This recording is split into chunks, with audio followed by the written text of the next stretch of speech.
Welcome back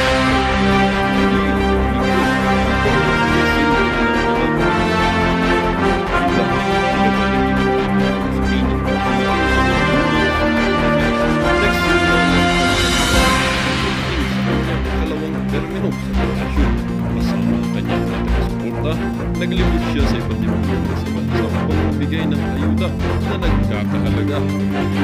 Isusap lang ang panglayo'y bahagi ng kanyang plano na magbigay ng agarang tulong sa mga Pilipino na nangyayon.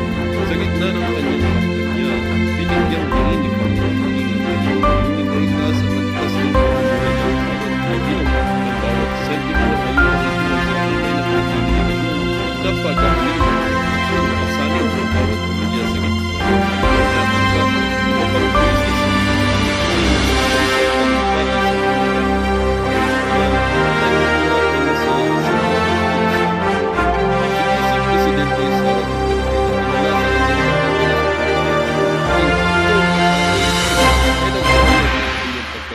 sa kasalukuyang administrasyon. Ayon sa mga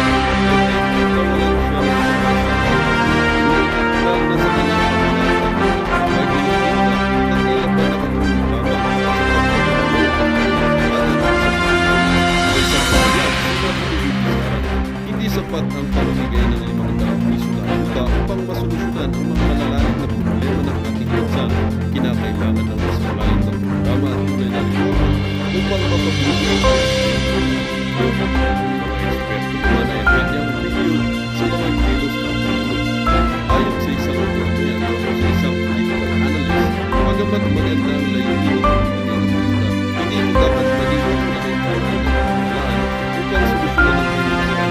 Kailangan mag-concentrate o mag-concentrate sa pangalaman ng trabaho at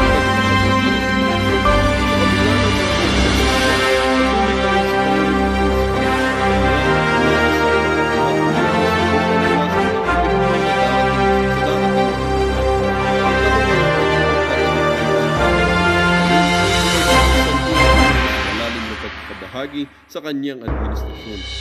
Ang mga